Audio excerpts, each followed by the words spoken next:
Assalamualaikum warahmatullahi taala wabarakatuh.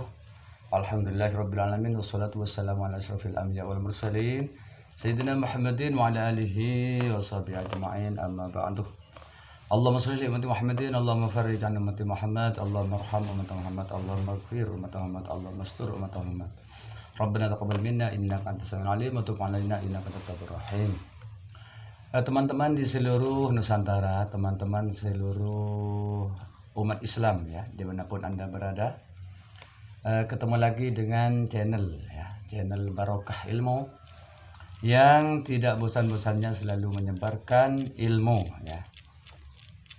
Teman-teman yang saya muliakan, sekarang masih tetap memanas ya, masih tetap selalu dibicarakan, yaitu tentang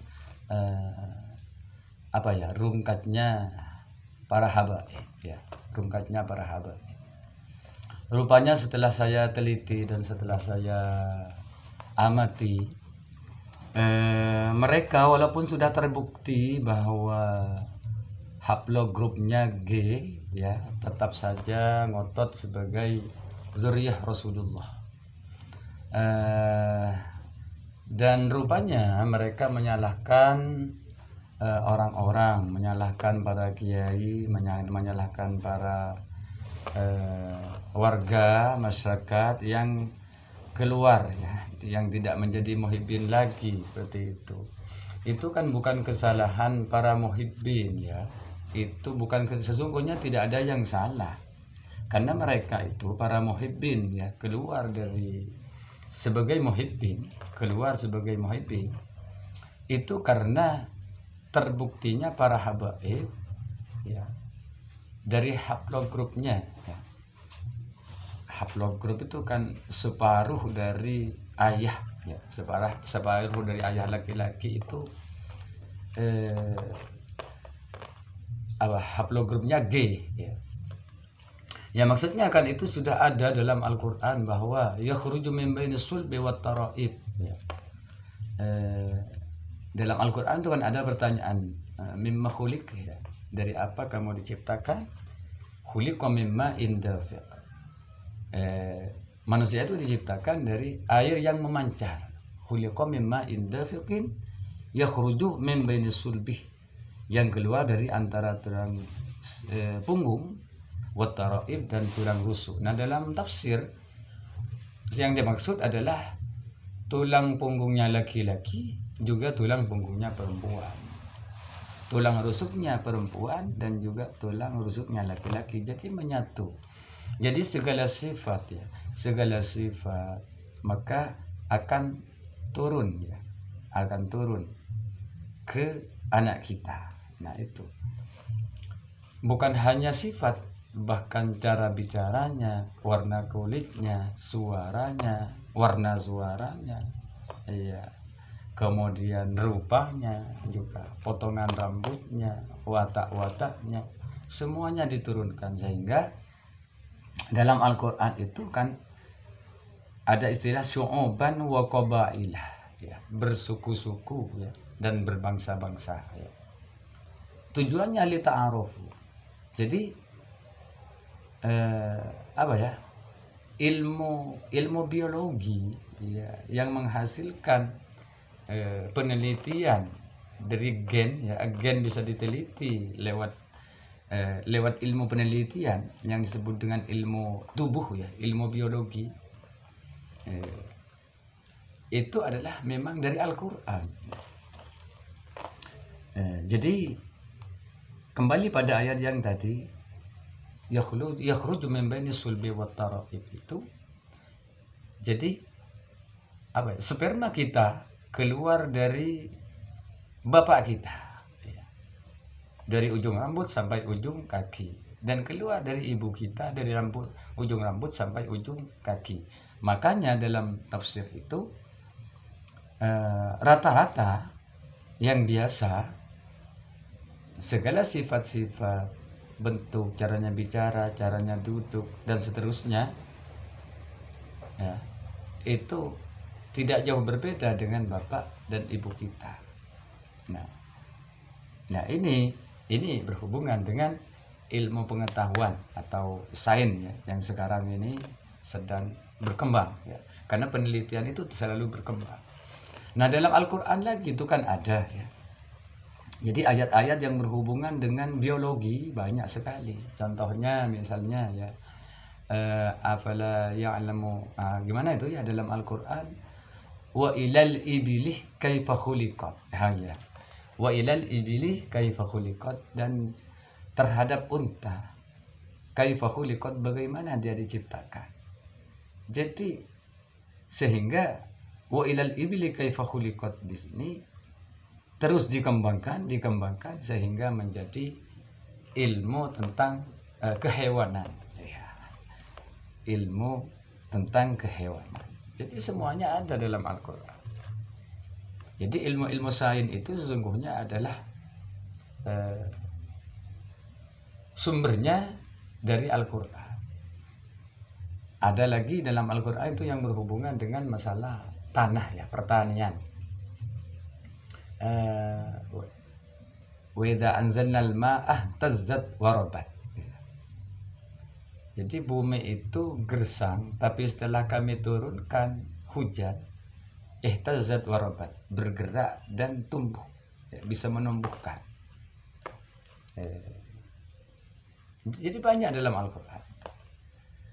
Jadi diibaratkan air itu sebagai penyubur penyubur tanah yang asalnya mati, tidak bisa menumbuhkan tumbuh-tumbuhan. Dengan adanya air hujan, maka ihtazzat warabat, bisa menjadi gembur lagi dan bisa menumbuhkan tanaman-tanaman. Jadi banyak dalam Al-Qur'an tentang hujan itu lagi ya. Apakah Allah yang menurunkan hujan? Apakah kamu? Nah itu banyak dalam surat Al-Waqiah itu kan ada. Jadi sekali lagi yang berhubungan dengan tes DNA itu penelitian ya. Dan tidak ada yang bisa membantah. Boleh para habaib mengharamkan, walaupun NU menghalalkan. Boleh para habaib mengharamkan, yang asalnya itu kan membolehkan. Katanya ya, saya dengar yang mau ngaku-ngaku sebagai cucu Nabi tes DNA ya. Karena tes DNA katanya bisa diketahui dari rambut Nabi ya kan. Makanya ternyata ya sekarang itu kan berubah ya, tidak membolehkan. Nah, lalu saya curiga, mengapa yang asalnya membolehkan kemudian mengharamkan? Jangan-jangan memang para habaib itu curiga, atau bukan curiga tapi hakul yakin. Ya, hakul yakin, haplogrupnya G, makanya ada apa ya? Ada tausiah, ada apa ya? Keputusan katanya haram ya menggunakan atau melakukan tes DNA. Ya. Teman-teman yang saya hormati, jadi hukumnya boleh NU karena membolehkan ya, untuk menetapkan nasab boleh ya.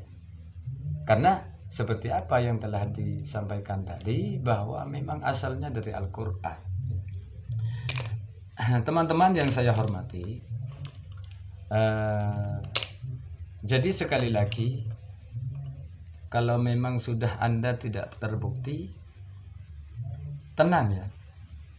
Kami semuanya ya, warga pribumi akan tetap menghormat, tetapi menghormat dalam rangka tentang keilmuannya ya.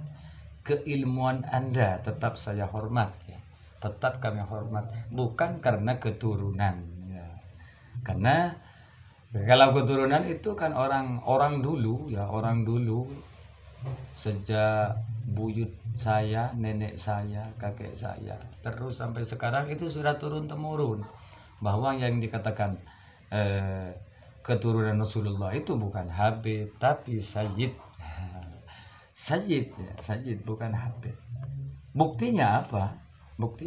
Ini berhubungan dengan filologi ya. Buktinya apa? Batu nisan ya, kebanyakan penyebar Islam ya di batu nisannya itu tertulis Sayyid, seperti Sayyid Yusuf, Sayyid Malik Ibrahim. Di para sunan itu kan tulisannya berbahasa tulisan Arab, itu Sayyid, nggak ada yang Habib. Karena yang Habib itu kan barusan ini kan sekitar akhir abad ke-19 ya, akhir abad ke-19. Sedangkan Wali Songo ya sudah nyampe ya, penyebar Islam sudah nyampe di Indonesia itu pada abad ke-7.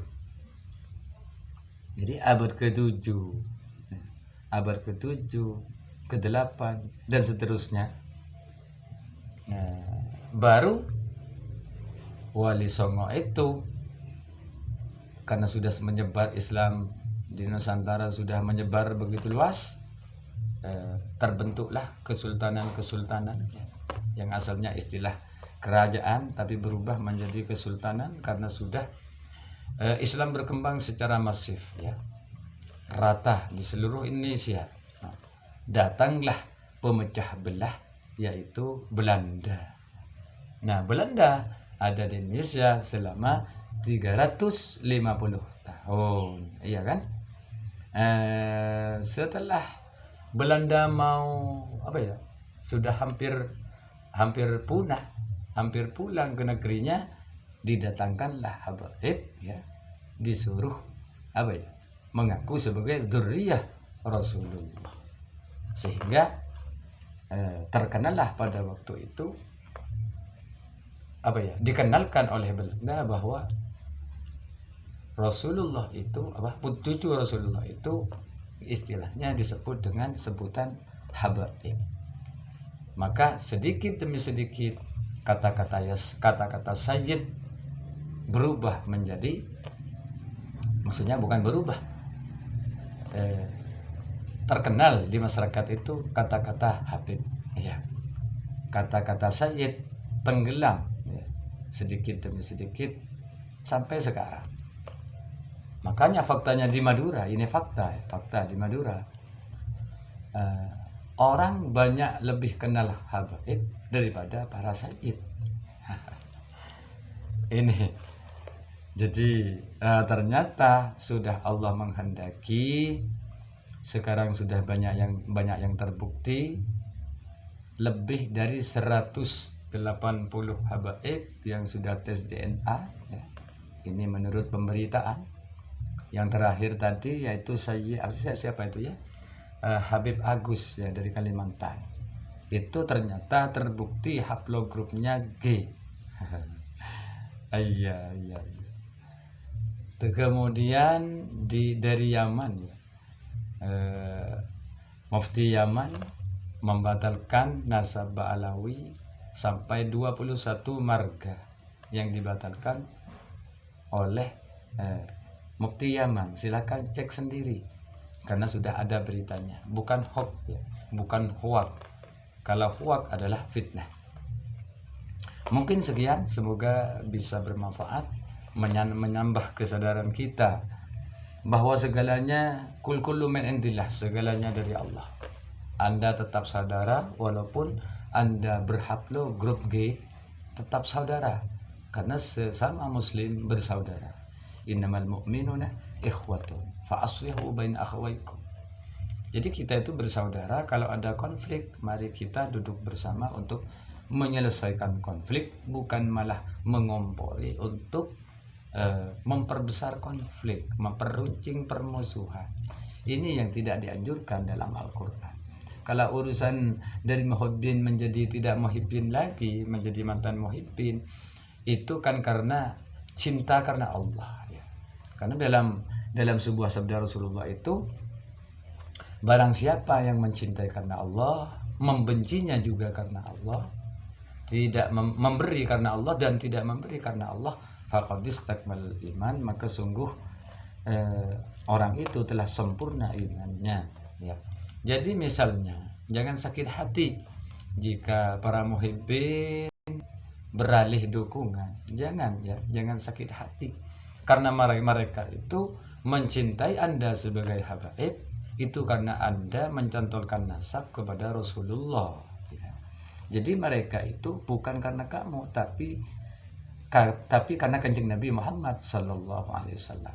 Dan mereka tidak mencintainya itu yang berhubungan dengan nasab, tapi dalam urusan keagamaan, dalam urusan guru, ya, dalam hubungannya murid dengan guru, ya harus tetap tidak boleh menyakiti, ya kan, seperti itu. Makanya tidak boleh melontarkan kata-kata yang tidak etis. Tetap kita itu tidak boleh melewati kode etik yang sudah digariskan dalam agama kita. Sekian, semoga bermanfaat, semoga dapat menyejukkan suasana. Hadanallahu wa iyyakum ajmain. Wallahul muwaffiq ila aqwamit thariq. Wassalamualaikum warahmatullahi wabarakatuh.